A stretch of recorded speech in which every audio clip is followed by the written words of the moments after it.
All right, welcome to the Business Spotlight. Today I've got Chris Tompkins of Freedom Pool Service. You are the owner and founder. Chris, welcome. Glad to have you here. Thanks for having me. Awesome. So today all we're doing, we're just talking a little bit about your business. Awesome.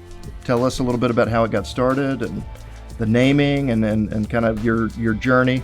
You know, just kick us off a little bit. So I moved down here from New York and wanted to pursue a career in racing. Was a local racer up home and came down here and got a job at racing, became a pit crew member, changed tires in the Cup Series for, I want to say 11 years and gassed for 4 years. Had a very successful, fun career, which is a very good career for single people. When you start having kids and a family, you know, it's 38 weekends a year of travel. Yeah. So you miss a lot of soccer games and baseball games and first steps and all those things. Eventually of that time, you know, you make a lot of friends. I had one friend that got out of the business and actually started a pool company in Charlotte. And I had a pool, and, you know, pit crew people usually, you know, they work on the weekends, they do some stuff during the week, but it leaves you a lot of free time during the week. And, you know, he kind of guided me along the way of, hey, I mean, if you ever want to exit or you're thinking about an exit strategy, you know, this is something you could probably get into. You know how to build race cars, you know how to do X, Y, and Z, all things that are, you know, equate to what we do in the pool industry from a service and repair perspective. Plus I had my own pool. And I, you know, followed him around for a little bit, kind of get the lay of the land. I had two sons. They're both athletes. And my one son was going to college, and it got to a point where I was like, you know, if our son starts playing baseball somewhere, we're going to want to go watch that. Yeah. And, you know, when you have a real job and, you know, you have to work for the man and you don't get to set your own schedule, you miss those things. Well, you know, got to a point where I was getting older and, you know, you need to start doing something for myself. And kind of that's what drove me to get into the pool business. Especially if it's weekends that were, and you're missing those double headers. That's right. Because it's baseball, right? That's right. Needless to say, we don't work on the weekends now, right? Which is a good thing. I mean, it works parallel. Most people are enjoying their pools on the weekends. Right. So they don't want you in their backyard on the weekend. And the last thing I want is for people to pop into my backyard on a Saturday at noon when I'm out trying to have a bourbon and watch a baseball game, you know, from my pool to go, hey, we're trying to clean your pool or we need to service your pool. So works well from that perspective. Nice. Yeah. So when was it that you got started with this? 2020, first started entertaining the ideas and then did it part-time in 2021 and 2022. And then by mid-2022, finally went full in. Yeah. Quit a very good job working in the NASCAR industry. Had a very good boss. You know, started out as a small business and grew it to a very successful company that it is today. And you know, he was very flexible with my schedule and gave me the liberties to, you know, do what I needed to do during the week, and which eventually gave me, you know, enough runway to make my exit. And we've never looked back. That's great. Yeah, we've been very fortunate. So tell us a little bit about the company, what you do. It's pool maintenance, but I'm sure you can explain that better than I can. Pool service and maintenance. So for people that, you know, get a pool, Charlotte's a extremely large area, Charlotte market in the United States for new pool construction, which leaves, you know, an avenue for people that get new pools that need people to come clean their pools, clean, service, vacuum, manage chemistry. Our guys will come in, they'll do our weekly maintenance and dump your pump basket, your skimmer basket, check over your equipment, vacuum, use a commercial vacuum. We run a water test, and then we add whatever chemicals are needed to balance your pool. I mean, proper pool chemistry is important. It's a safety thing and it's a longevity thing for parts and equipment.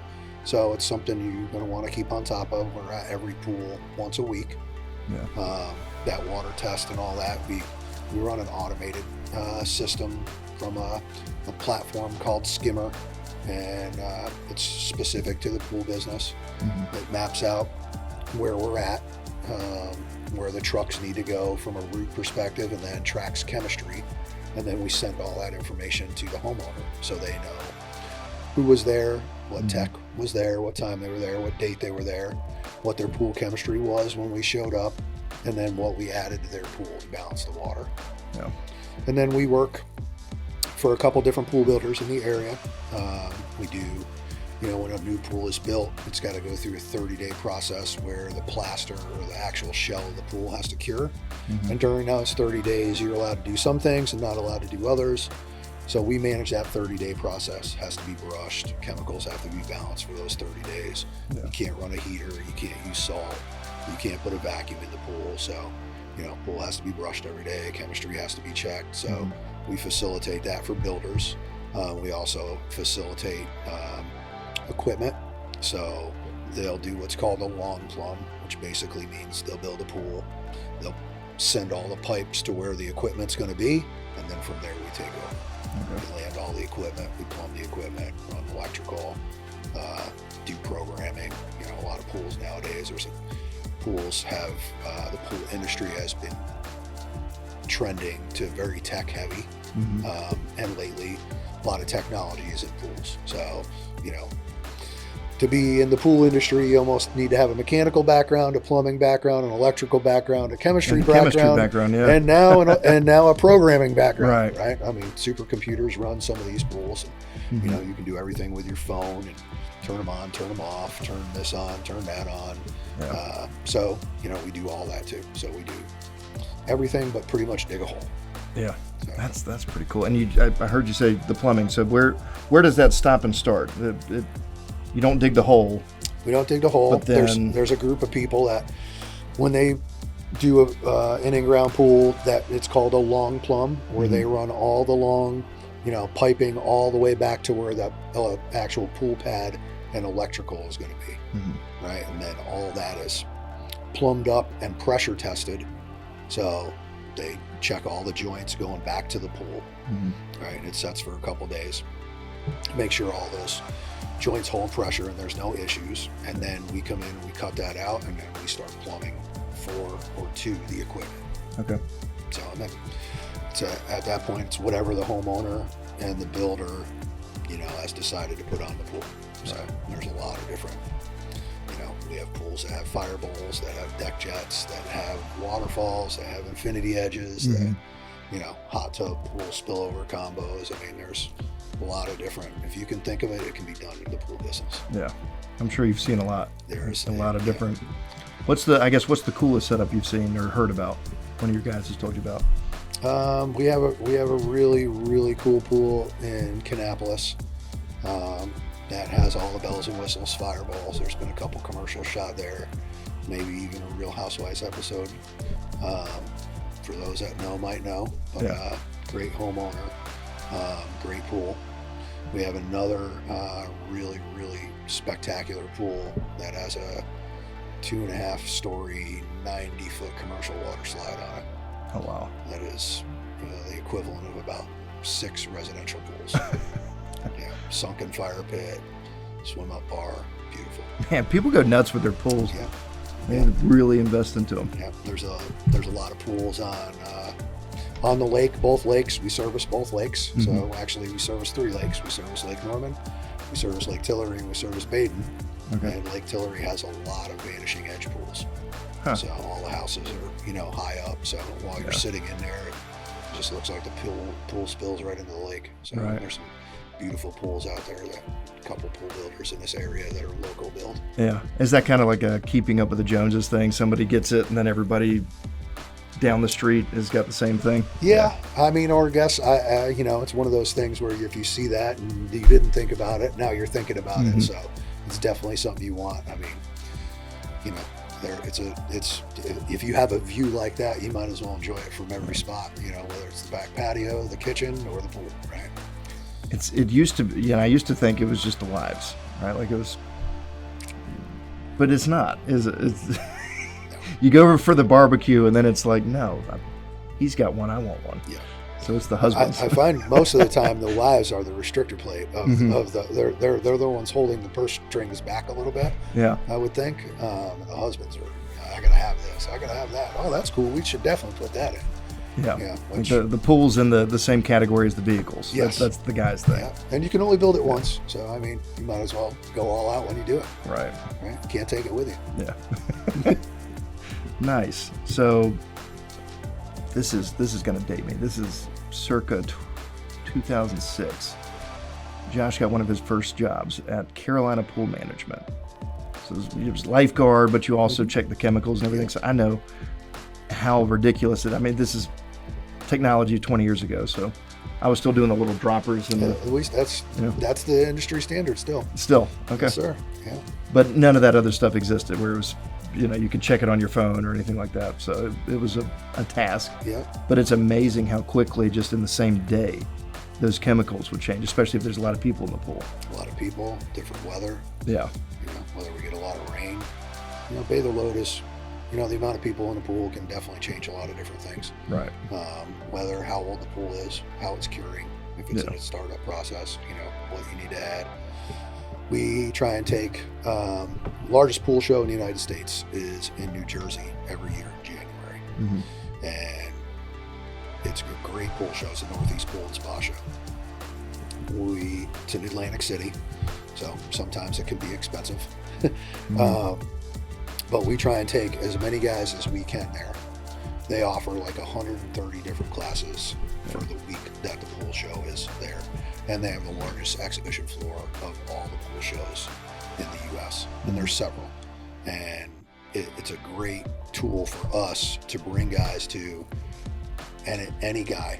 So whether it's a guy that's worked for me for 6 months or a guy that's worked for me for 6 years, because the 6-month guy, I can put in all the basic chemistry, all the, how to fight algae, all the things that you see during a pool opening or a pool closing, all those types of classes. I can tailor that guy's whole week to that. Mm-hmm. Or I can tailor it to, my most experienced tech of, heaters or automation or controls or all the different things, advanced plumbing, advanced electrical.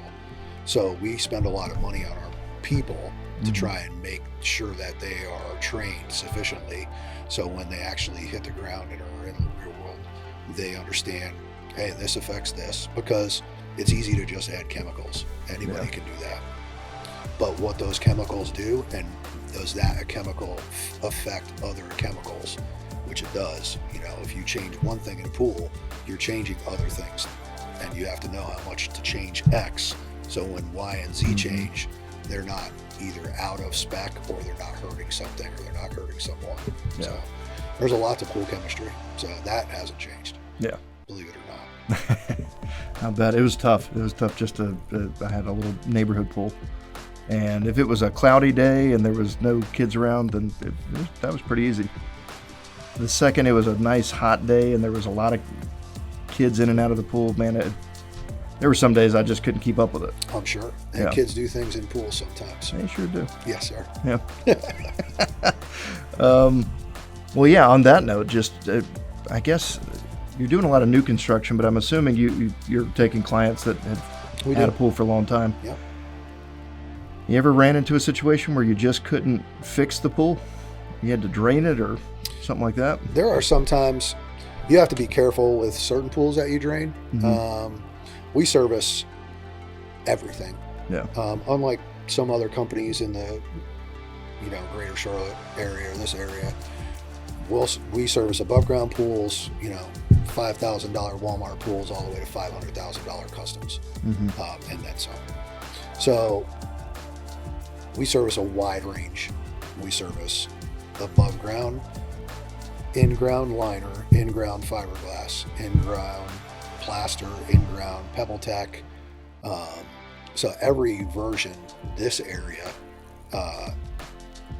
of North Carolina, you can see every pool, every style pool here. Mm-hmm. And some pools you have to be very careful whether you pump water out of it or not, right? Like a fiberglass pool, depending on where the water table is, depending on how much water is underneath it, you can pull up videos on YouTube or on the internet anywhere and see fiberglass pools that have actually, quote unquote, it's called floated, and have like popped out of the ground like a submarine. Because the weight's holding it down. Okay. That's right. Yeah. The water, 8 pounds per gallon, right? In a 20,000 gallon pool, that's a lot of weight that holds that fiberglass shell on the ground. And when you take water out of it, if there's groundwater underneath it, that pressure could be greater and pop that shell out of the ground. Wow. It's the same thing with liners. If there's a lot of water under the ground, there's a term we use called the liner floated, where it actually, the water was greater underneath the liner of the pool than was in it, and it floated the liner. So we're leery about what we drain and how we drain it. Makes sense. So each one of them is its own set of challenges and has its own unique set of circumstances. For the most part, doing the right things that everybody does, from a sanitation, shock,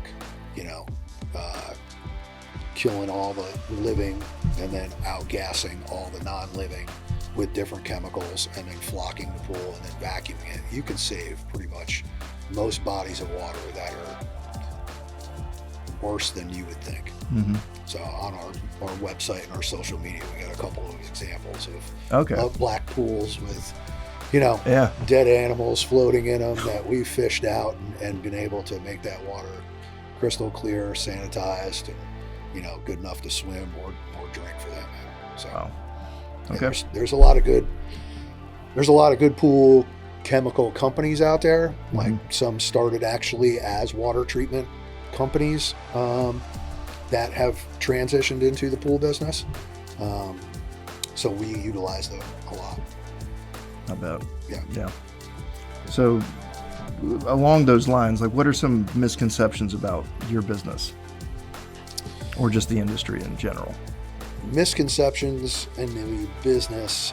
There's a lot of, I can learn it all on AI, or I can YouTube this. Tell me and about fix that. It, right? Like, all I need to do is watch a 5-minute pool video and I'll know this. Yeah. That's probably the biggest misconception, especially from either new pool owners or people that want to try and do it themselves and have a certain spectrum of knowledge, but not enough to understand all of it, right? For I've been in this industry now since 2020, it's 2026, and I don't know everything. Yeah. And I learn something new every time I go to a different chemistry class or talk to a different pool person. Yeah. There's a lot of good pool people in our industry. There's a lot of bad pool people in our industry also. But there's a lot of good, knowledgeable people in our industry that we can lean on. And, once you're in a network of good pool people in our industry, that pool of knowledge is great. And I got friends that have been in the business for 20 years that learn something new every day. The minute you stop thinking you can't learn anything and you know everything, that's when you start steering your business or your customers in the wrong direction. See, that's how I can tell you know what you're doing. Because that's that Dunning-Kruger effect, right? When somebody says, I don't know everything, then they've done this a while. It's the folks that are like, oh, no, this is easy. I know everything there is to know about it. That's when you know, okay, you're going to be in trouble. Or I can just Google it. Yeah. That works great sometimes. ChatGPT can answer every question I got. Yeah. I'm fine. When we hear that a lot, and then, I don't want to say 9 times out of 10, but somewhere down the road I get that phone call. Hey, I don't know what happened, but now my pool's green. I followed all the instructions. Well, and they don't know to ChatGPT's defense, they don't know the questions to ask necessarily. Agreed. Or all the nuances of how many to ask. How many people swim in your pool? How much foliage is around your pool? Yeah. Are you a chlorine pool or a salt pool?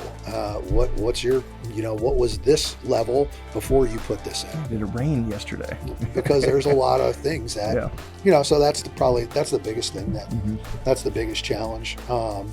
The other biggest challenge is, I think it's like every industry, is the race to the bottom, right? Good work isn't cheap and cheap work isn't good. Yeah. Insurance, advertising, decals, properly trained people, good equipment, good chemistry, good chemicals, good, tools to read all those matrix. All that costs money. Yeah. Our business, we're not driving around with a door magnet in a minivan. Right. And it's, those people sometimes probably can do it cheaper, but that doesn't mean they're going to do it right. There's always somebody cheaper. Agreed.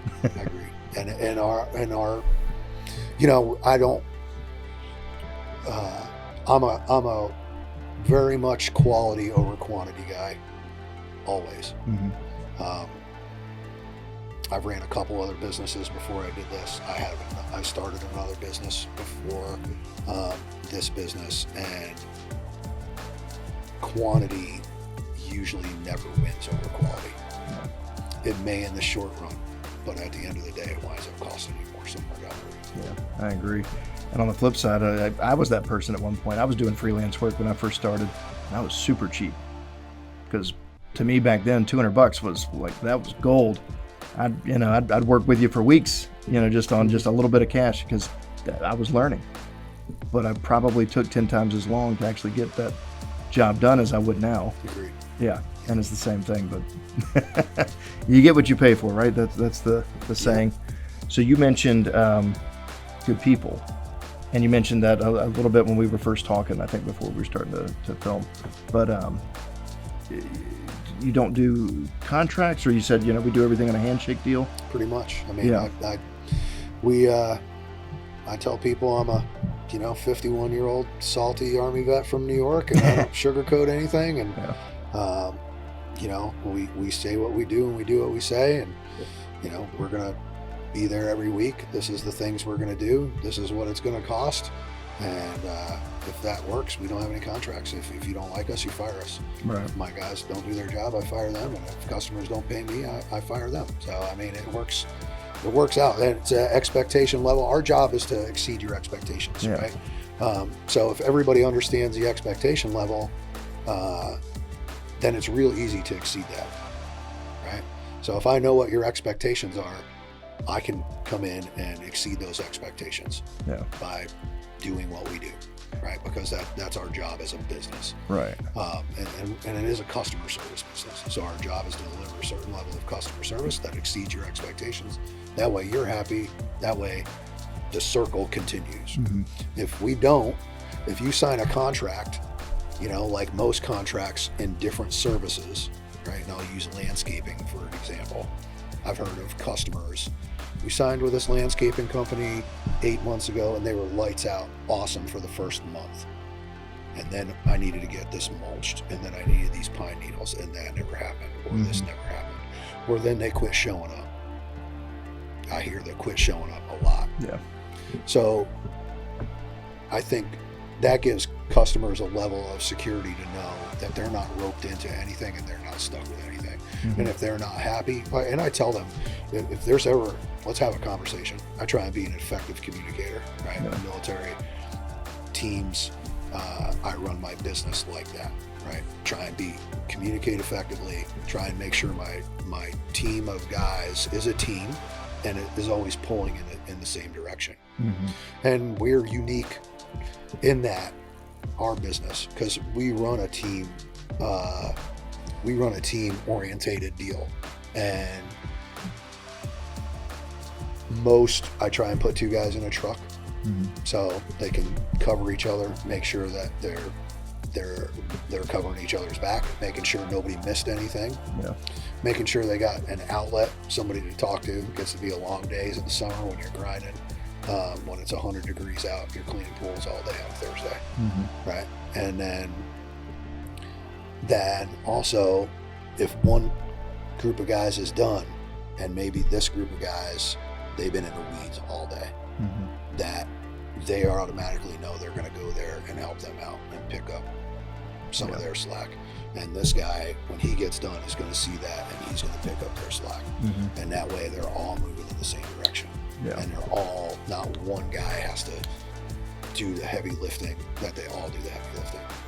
So it costs us a little bit on the labor side because we run labor heavy. And that's a business sacrifice I'm willing to make sure that A, we don't miss, anything and still can deliver all the bells and whistles that we need to deliver and carry the load of the amount of pools that we need to carry to make the business profitable. Yeah. Now I was going to say that's a lot of trust, like that you're putting into your team. Those guys are out there like you said, it's a customer service business. So they're making or breaking the reputation for the company and keeping the clients happy. So, do you have a pretty thorough vetting process, I would imagine, for finding the right people, or how are you recruiting good talent? Through a variety of different ways, like everybody else. I mean, we run, ads on Indeed and all that type of stuff. If I go out and look for somebody, I tend to not look for people that are in the pool industry, honestly. My number one tech was a mechanic, and honestly, love him to death, can't even swim. Right? But followed me, listened with an open mind, learned, and showed up, and now is one of the best techs in the Charlotte area. Okay. And I send him wherever he wants to go, school-wise, to learn whatever he wants to learn. And he's hungry. And those are the types of guys. I mean, we got a couple of really good guys that we pulled out of the commercial pool industry. And then all the rest of our guys are, we've taught, trained in-house. A lot of our summer help, I use kind of I don't want to say the Chick-fil-A method, but they're all athletes that have played a sport. And a lot of our summer kids, like one's a cybersecurity major, one's a chemical engineer, one's a civil engineer, all in college, but all played sports. So all had a commitment, showed up, had to make practices, had to perform at a high level, right? And knew how to do the right things right. And those are the people that you want. And they know 8:46 is late for a 9 o'clock appointment. That's right. Yeah. 100%. Live that life. Good deal. So athletes, just finding people that are responsible, driven, sharp. I mean, the Chick-fil-A method, a lot of people don't know or realize. I think Chick-fil-A, you have to maintain a certain GPA, play or participate in an after-school activity to work at a Chick-fil-A, which to them automatically screens out half the people that would normally apply at any other business. Gotcha. And it shows that they've been committed to do something, and they're studious enough to learn because they were able to get good grades in high school. Yeah. Or they are still currently in school. I could be off on that, but I don't think I am. Last I heard, that's how it was. I mean, I think I know somebody that works there, and that was part of like one of the things of their hiring model. It's a crazy concept that they're hiring people based on their merit and their academic prowess and it's amazing. Work ethic. It's amazing, isn't it? Wow. It's amazing. And it works. That's crazy. Yeah. I won't go on that tangent, but I could. I agree. I tell people you don't have to have pool experience. Yeah. I mean, I got a. It's a 4-word motto, but I'm going to cut out one word of it. My motto of work is 4 words, but do your job. There's an interesting piece in there. A modifier. Yeah, that's right. That's right. And that's all. I don't expect any more, and I don't expect any less. Yeah. And I'm willing to give anybody a chance. Right. So I mean, come in and prove to me that you want to work here. Yeah. By showing up. If you can show up every day for 30 days, I mean, you're part of the team. Yeah. We can teach anybody. And that's pretty much with any industry. I mean, if you got somebody that's committed to actually show up, that's half the battle nowadays. Yeah. I think that's half the battle. You're in a unique industry, not super unique, but just in my industry, it's a lot of fighting against the ChatGPT thing. Do you actually want to know what you're doing, or do you just want to go get the answer for this one specific instance? Yeah. That's a big struggle. Yeah. But teaching people how to look at the macro and not the micro is but at the end of the day, I think a lot of that comes down to training and leadership. I mean, I think that's with any business, though, right? I mean, good leadership and a healthy work environment fosters excellent employees. Yeah. And if weak leaders, have weak businesses. Yeah. And there's a lot of differences between bosses and leaders. Agreed. I don't ask anybody to do anything I haven't done. Right. And I started out in a maroon F-150 personal pickup truck, and it was just me, and did it all. Yeah. For a long while. That's important. You can say like, hey, this is the way I used to do it, or this is the way I did it. Even if you don't do it anymore, just being able to say that, I think. Or these are my thought processes on why I do it this way, or why you should do it this way. Right. Right? Let's start with this and then move to this.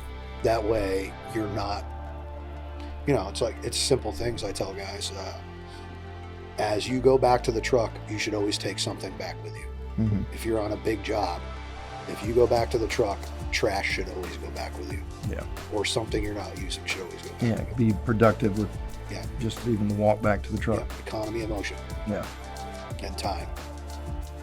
We call it consolidating steps. I don't like that. Economies of motion. I like that. I might steal it. No, this is good. So it sounds like you've learned a lot. Oh, for sure. What are some of the greatest learnings? I think you've already shared some of them, but are there any others that we haven't covered? Just things you've figured out, you feel like, last 5 years? God, 6 now. Yeah, my wife might disagree, but I think I've gotten a little bit more patient with teaching people, and or open-minded with other people's. I'm smart enough to know that I don't know it all.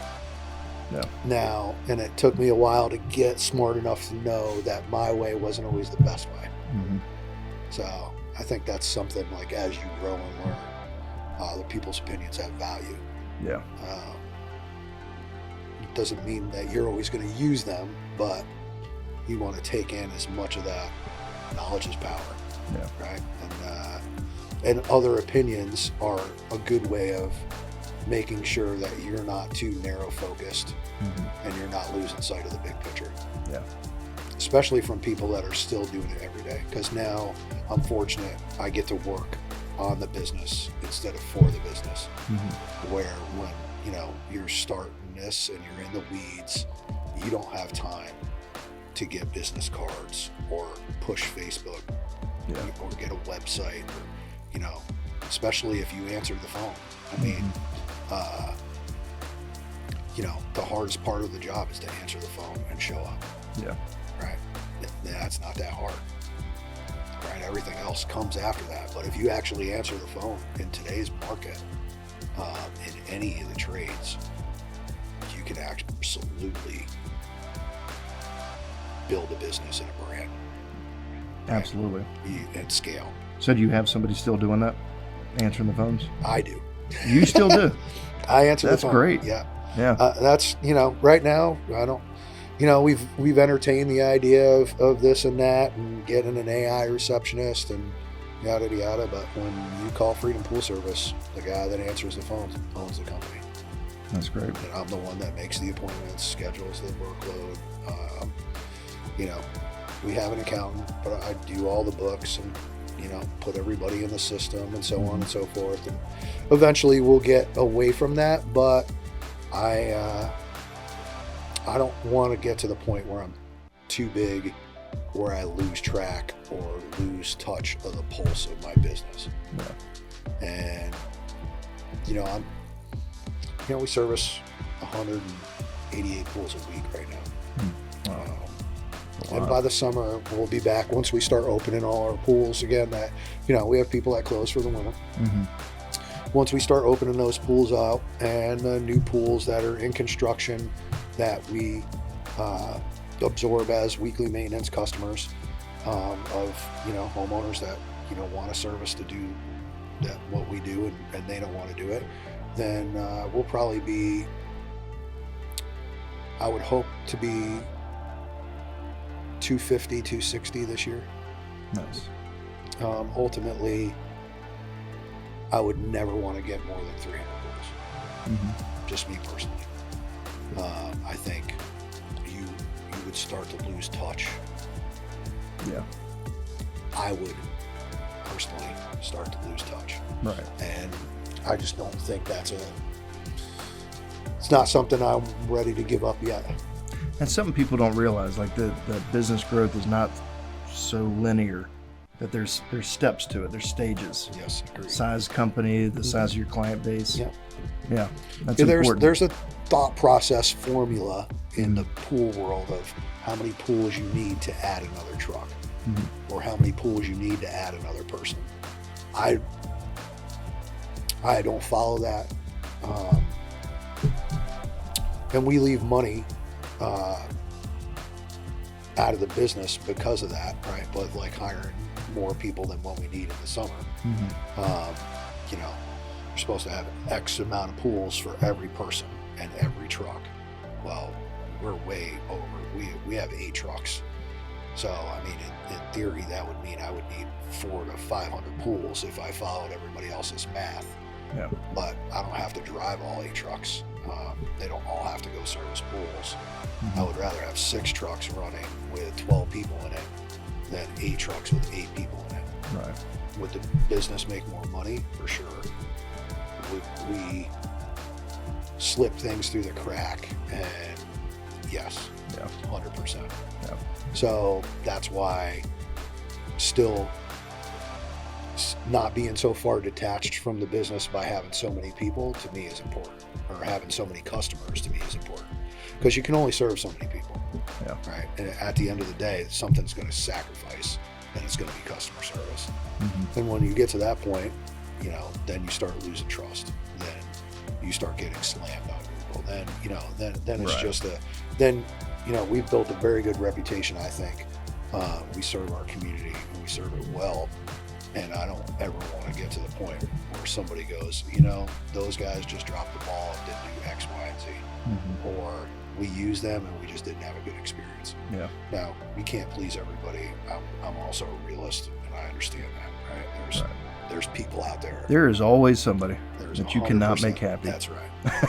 No matter what you do. I do understand that, but that has to be the exception and not the rule. And I think it goes the other way. There's been a lot of pool companies around here that have gone out of business because they've either scaled too fast and didn't have the infrastructure to do it, and or they didn't have the people. And employee 1 gets sick, and then employee 2 quits, and then now you're down half your workforce, or you know, and then now it's you're having to make phone calls to customers, or you're just not showing up. What's that death spiral, that negative feedback mechanism where now you get less people.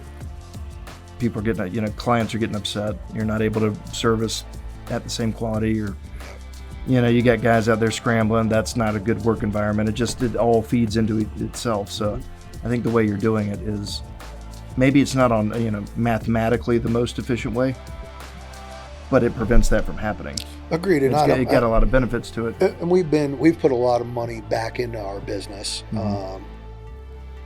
We had a massive fire in 2023 that it wiped literally 40% of our business out. We lost every vacuum, all of our equipment, all of our surplus, burnt 1 truck all straight to the ground. The only thing left on it was 1 wheel and an engine block. Like literally burned it to the ground, 3 o'clock in the morning. Lithium battery shorted out and took out our structure, the neighbor's shed, a whole bunch of fencing, like all of our equipment. So for 2 weeks, I had to literally not vacuum people's pools. We still ran every day, right? Trucks were a little cooked. Some of them were missing some decals and had some faded plastic, and it was challenging. I sat out there a lot of days.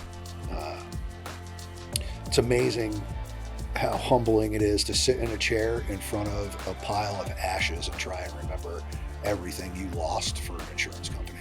Yeah. So, I mean, we've had some challenges, but you know, those challenges, if you have the right people and you have the right infrastructure, you can overcome all that. Mm-hmm. So, I mean, that's kind of, you know, it's not like we haven't had our, I don't want to say issues, but our challenges in the past. But, you know, that's why you keep good people and you try not to scale too fast or too big, because, you know, I don't want to, I'm not trying to go out of business, and I'm still trying to do everything that I say I'm going to do, and react the same way that, you know, when people say, hey, when I tell people I'm going to be there at 9, then I'm there. Right. So, Or 8:45. yes. Yeah. 100%. And you might have just answered this with that story, but, you know, I always ask this: if you had to go back in a time machine and you could tell yourself, you know, one thing back in 2020 to do a little bit differently, what would that be? Probably change my bet on the Super Bowl. Yeah.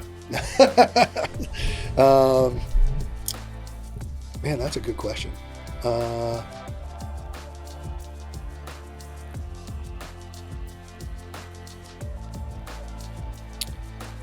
Probably follow my own advice. I tell my mom this a lot. You can't stress over things that you can't control. Yeah. And there's a lot of things out there that you can't control. And yeah, early on there was a lot of that. Mm-hmm. You know. Well, especially if you started a business in 2020, because I did too, and that was a stressful year pretty much across the board. I was still getting a paycheck, right, from Mm-hmm. from a company that I worked at in 2020, but it was still all the, you know, am I going to be able to do this? Mm-hmm. Am I going to be able to do this full time? Yeah. What are we going to do for insurance? What are we going to do for this? What are we going to do for that? You know, there was a lot of that, you know, plus, you know, I had my dad's health on my mind always. At that point, my dad got cancer, so that was during that time. And has outlived the doctors by years, so we're very fortunate for that. So, yeah, I mean, there are some things that are out of your control. Right. So, you know, that would be the biggest thing that I would tell myself, like, don't stress over those things. I mean, work on what you needed to work on and stay on the path, and eventually it'll all work out. Yeah. Nice. And I'm just going to close with this. Somebody out there is watching this and is thinking about starting a business. What advice would you give that person?